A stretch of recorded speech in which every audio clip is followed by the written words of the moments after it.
हरिओम। श्री सतगुरुदेवाय नमः। हे परमपिता परमात्मा, हे जगत पिता, हे सतगुरुदेव भगवान, यथायोग संसार जैसे भी आपने असीम कृपा की है, ये वीडियो बना रहे हैं।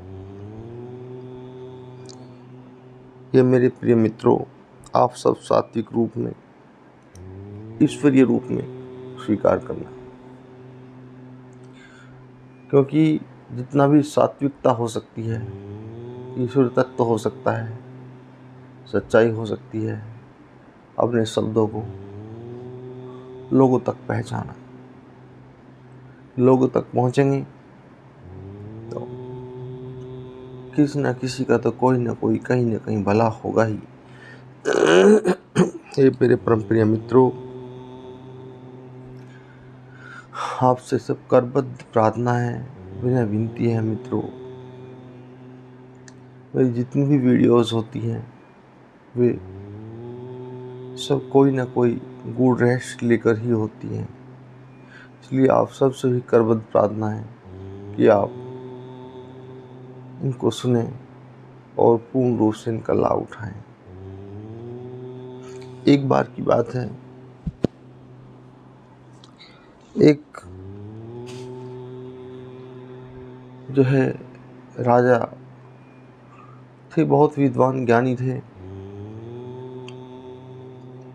अपने बगीचे में घूमने जा रहे थे। सुबह सुबह अक्सर टहलने जाते थे। एक रोज ऐसा हुआ, वे तो टहल के आगे, लेकिन उनके पीछे पीछे उनका बच्चा जो था वो भी टहलने चले गया। और वो टहलता रहा, लेकिन फागन पता नहीं कब कहाँ कैसे उसको पैर में कांटा लग गया। अब राजा के पैर में कांटा लगना तो बवाल पैदा हो गया।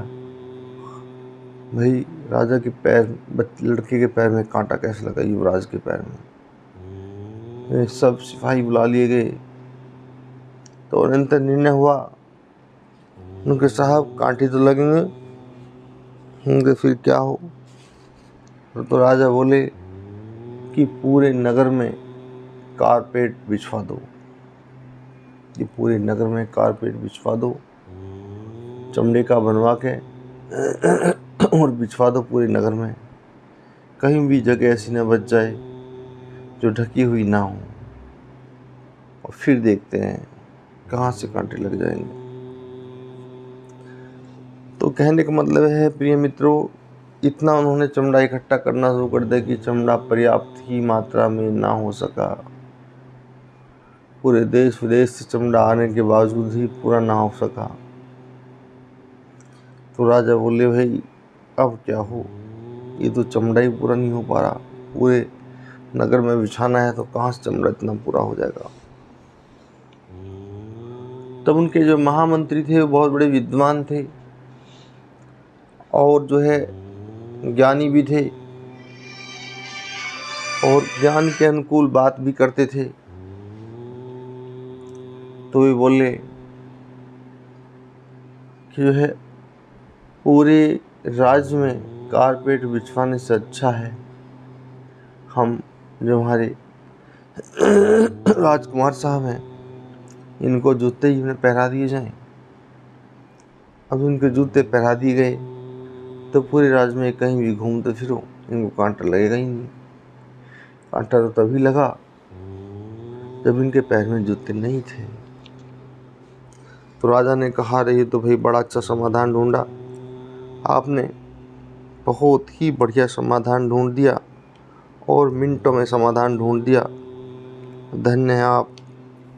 मैं आपकी बड़ी प्रशंसा, भूरी भूरी मंत्री की प्रशंसा करी और उसको उन्होंने धन दौलत भी दिया। तो कहने का मतलब ये है मेरे भाइयों कि यह है पूरी दुनिया में कारपेट बिछाने से अच्छा तो खुद के जूते पहन लेना ही अच्छा है। ये दुनिया दुखों की खान है, परेशानियों की खान है। अब हम सबके दुख या परेशानी तो मिटाना बहुत मुश्किल बात है, और शायद मिटा पाएँ कि ना मिटा पाएँ, मुश्किल ही है मिटा पाना। लेकिन हाँ, इतना ज़रूर है कि हम जो है अपने आप को तो समाज के हिसाब से जीना और चलना सिखा सकते हैं। अपने आप को तो समाज के हिसाब से ढाल सकते हैं, और ताकि समाज हमारे हिसाब से ढल जाए और उत्तम जीवन चले। तो प्रिय मित्रों, यहाँ पर मेन जो है वो यही है कि हम स्वयं को तो समझाते ही नहीं हैं, बिल्कुल भी समझाना तो दूर गया, बिल्कुल भी सोचते ही नहीं हैं। और बल्कि कोई हमें इस बारे में कोई थोड़ा बहुत समझा भी देता है कि उचित और अनुचित का भान क्या होता है, तो फिर वही व्यक्ति हमारा शत्रु हो जाता है,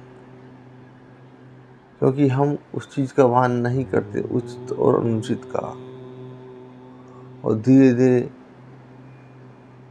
फिर हम परेशानी से घिर जाते हैं, और अनंत एक दिन इतने घिर जाते हैं कि कोई बड़ा कदम, बड़ा नुकसान या कोई बड़ा फैसला उठाना पड़ता है जो हमारे लिए शायद हित करना हो, है ना, जो शायद हमारे लिए हित करना हो। तो मेरे परम प्रिय मित्रों, हमेशा ध्यान रखो और मनन भी करो, विचार भी करो कि आप जो भी कार्य कर रहे हैं क्या वह उचित है, क्या वह न्याय संगत है, या फिर किसी भी प्रकार को उस कार्य से कष्ट न होगा। अगर ये सब बातें खरी उतरती हैं तो आप बेफिक्र कर लीजिएगा कोई भी कार्य।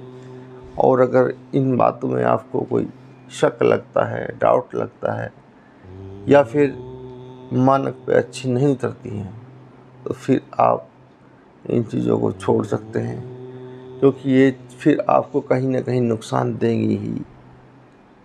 तो प्रिय मेरे मित्रों, मेरे बुजुर्गों, मेरी माताओं, बहनों, आप सब से एक बार फिर मेरी करबद्ध प्रार्थना है, विनय विनती है, दूसरे के हित में अच्छा सोचो, दूसरे के लिए अच्छा करो, दूसरे के लिए कभी कष्ट न दो, दूसरे के लिए उत्तम वाणी का प्रयोग करें, उत्तम कार्य का प्रयोग करें और सदैव प्रसन्न रहें। इसी के साथ ही मैं अपनी वाणी को विराम देता हूँ। आप सबको करबद्ध प्रणाम।